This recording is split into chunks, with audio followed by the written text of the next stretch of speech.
오늘도 정원의 책방을 찾아주셔서 감사합니다.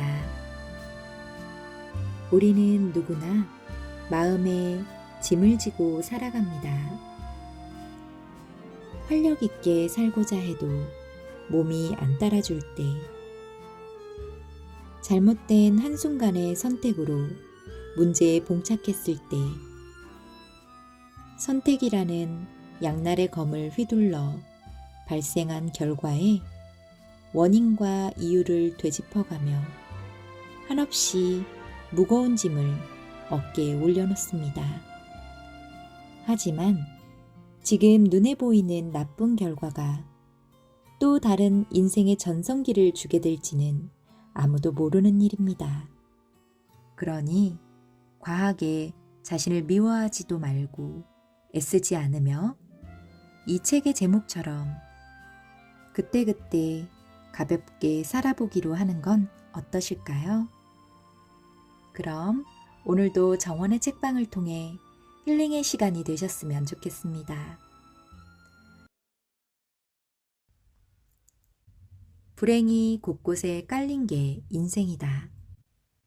수많은 사람의 이야기를 듣고 나 자신 역시 세월을 겪다 보니 어려움을 숱하게 겪는 게 특이한 일이 아니었다. 오히려 그 반대로 별 어려움 없이 순탄하게 사는 사람들이 특수한 경우임을 알았다. 이러한 세상을 살아가며 어느 순간부터 나는 실수하거나 문제가 생기면 다음과 같이 생각하게 됐다. 더 위험하거나 안 좋은 것들을 피하도록 그런 실수를 저질렀거나 그런 일이 일어난 모양이다 라고. 되면 좋고 안 되면 더 좋고 라는 말처럼 상황을 긍정적으로 인식하려고 노력하는 것이다. 그나마 어려움을 덜 겪은 것에 감사히 여기는 식으로 생각을 돌려야 마음이 편해진다. 어차피 세상살이는 내 뜻대로 되는 게 아니다. 어느 정도 자신이 선택할 여지는 있겠으나 예상치 못한 나쁜 상황들은 피하고 싶어도 피할 수 없다. 지뢰밭을 밟아가듯 그렇게 위태로운 게 인생이기에 잘 사는 비결은 주어진 자신의 상황을 받아들이는 능력을 키우는 것이고 가능한 한 긍정적으로 생각하는 것이지 싶다. 상처를 없애지 않는다.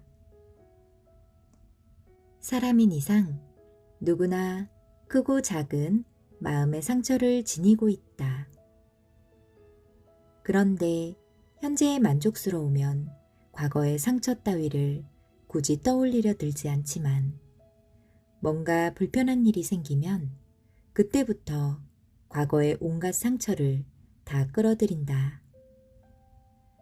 그러면서 당장 현실의 문제를 다루기 전에 자신의 내면을 깊게 다뤄야 한다고 말한다. 근본 원인을 해결해야 훗날 그러한 상처가 발목을 잡지 않을 거라고 믿기 때문이다. 그러나 어느 정도 일상생활을 유지할 수 있는 사람이라면 깊은 내면의 문제에 초점을 맞추기보단 현재 자신을 불편하게 하는, 즉 지금 여기에서 일어나고 있는 문제를 극복하게끔 노력하는 게 좋다. 깊은 내면을 분석하는 작업이 심오하거나 그럴듯해 보일지라도 그런 것들은 일반적이지 않아 실용성이 떨어지기 때문이다. 차라리 살아있는 현실의 문제와 씨름하며 상식을 배워 보편적인 안목을 갖추는 게 훨씬 유용하다. 게다가 한번 각인된 상처는 쉽게 사라지지 않기에 상처를 없애려 하는 것보다 이에 휘둘리지 않도록 힘을 키우는 게 훨씬 낫다. 정녕 과거의 상처를 다루고 싶다면 일단 시시각각으로 영향을 미치고 있는 현재의 문제를 어느 정도 극복하고 난 다음 과거의 상처를 다루는 게 좋다. 그렇게 하지 않고 살아있는 현재의 문제는 놔둔 채 이미 지나간 과거의 상처들을 해결하려 드는 건 지름길을 놔두고 우회도로를 찾는 격이다. 시련은 사람을 키운다. 강박증으로 오랫동안 고생한 부인이 있었다. 그녀는 지나간 사소한 일에 혹시 실수가 있지 않은지 수시로 확인하는 버릇을 가지고 있었다. 늘 자기로 인해 큰일이 생길까봐 노심초사했다. 어느 날 그녀는 내게 시련이 사람을 키우는 것 같다고 말했다. 자신의 강박증 덕에 아이를 덜 통제하기 때문이란다. 불안이 높은 사람이라 자녀에 대한 통제가 심할 것 같은데 그와는 반대되는 대답을 해 나는 다소 의아한 표정을 지었다.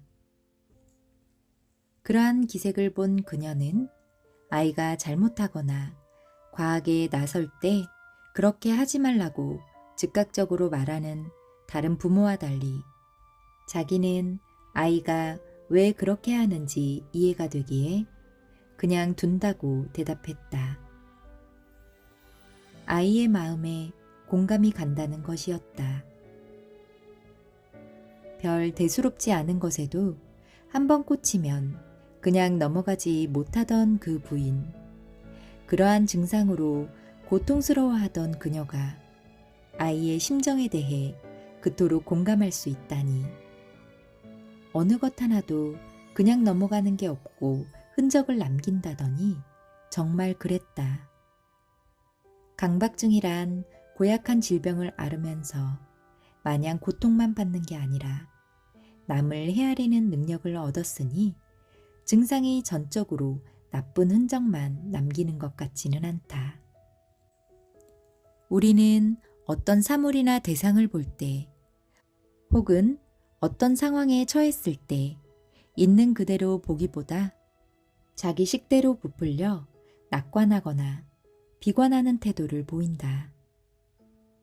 모든 것에는 양면성이 있음에도 불구하고 자신의 상태나 구미에 따라 왜곡을 일삼는 것이다. 그에 따라 지나치게 기뻐하거나 지나치게 슬퍼하기 일수다. 이러한 양극단을 피하기 위해서는 왜곡을 적게 하는 것이 좋다. 그러려면 무엇보다 좋아하고 싫어하는 마음 자체를 경계하고 대상의 속성이 좀 더 명확하게 드러날 때까지 침착하게 바라보도록 해야 한다. 강박증이라는 신경증도 자녀를 덜 통제하는 덕목을 키워냈는데 어느 것인들 다 나쁘기만 하겠는가. 이 세상 모든 것은 다 나름의 이유나 가치 또는 양면을 지닌 것일 테니 너무 성급하게 단정해서는 안 될 것 같다. 미워하지 않는다.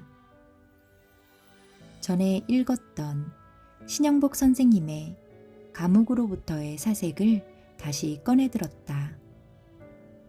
무기징역수로 20년을 살았던 인고의 세월 속에서 그분은 흐트러지기보다 오히려 자신의 인격을 더 성장시켰다. 감금된 상태에서도 많은 독서를 했고 흉악범들의 말에도 온전히 귀를 기울였다. 그렇게 올곧을 수 있었던 이유는 무엇일까? 끝이 보이지 않는 절망에 자포자기할 법도 한데 도리어 많은 사람에게 횃불이 됐으니 말이다. 한마디로 규정하기는 어렵지만 제대로 살고자 하는 마음 때문이라고 본다. 그분이 개수 씨에게 보낸 편지에는 다음과 같은 구절이 있다. 없는 사람이 살기는 겨울보다 여름이 낫다고 하지만 교도소의 우리들은 없이 살기는 더합니다만 차라리 겨울을 택합니다. 왜냐하면 여름징역의 10가지, 20가지 장점을 일시에 무색해 버리게 하는 결정적인 사실, 여름징역은 자기의 바로 옆 사람을 증오하게 한다는 사실 때문입니다. 그분은 누군가를 미워하거나 미움받는다는 사실을 무엇보다 불행하다고 여겼다. 그래서 열악하기 짝이 없는 교도소에서도 사람을 증오하게 되는 여름철보다는 차라리 원시적 우정을 이루는 겨울철이 낫다고 한 것이다. 한 치 앞도 알 수 없는 삶에서 우리가 기댈 수 있는 건 서로밖에 없다. 서로를 어여삐 여겨 보듬어 안을 때 그나마 덜 외롭고 덜 두려울 테니 말이다. 더구나 우리의 삶은 불가분 다른 사람들과 엮여 있다. 잘 살펴보면 우리가 느끼는 행복과 불행은 대부분 가까운 사람들의 관계에서 온다. 그런 의미에서 우리는 엄밀한 의미에서 하나일지도 모른다. 그러니 다른 사람들도 나처럼 행복해지기를 원하고 나처럼 고통받고 있다는 사실을 깨닫기만 한다면 좀 더 사람들에게 너그러워질 수 있지 않을까 한다.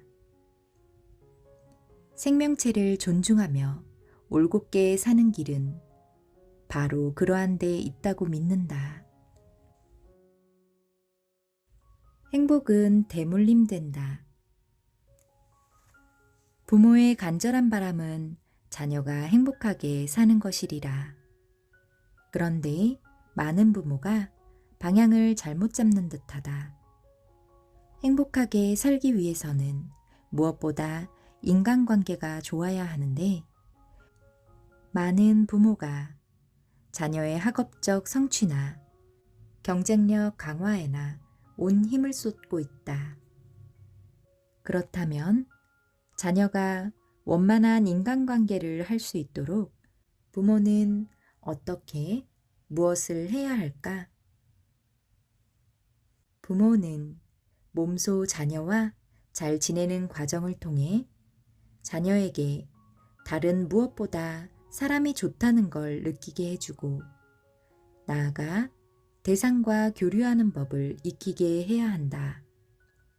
고기도 먹어본 자가 맛을 알듯이 그러한 과정을 충분히 거친 자만이 사람 귀한 줄 알기 때문이다.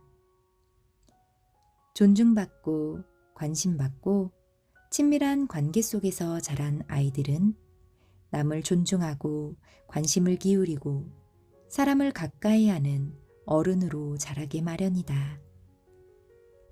더욱이 행복은 DNA와 같이 유전된다. 부모가 행복해야 자녀도 그러한 부모 아래서 안심하며 자라고 그렇게 자란 자녀가 훗날 안정적인 가정을 이루어 행복해진다. 불안하게 성장한 자녀가 행복한 가정을 이루기란 하늘의 별 따기와 같다. 그러므로 정녕 자녀의 행복을 바라는 부모라면 부모 자신들이 먼저 행복하지 않으면 안 되고 가정에서의 인간관계 또한 잘 꾸려나가야 한다는 사실을 잊지 않아야 한다. 오늘도 저와 함께 하신 시간이 행복하셨길 바라며 다음에 또 정원의 책방에서 만나요.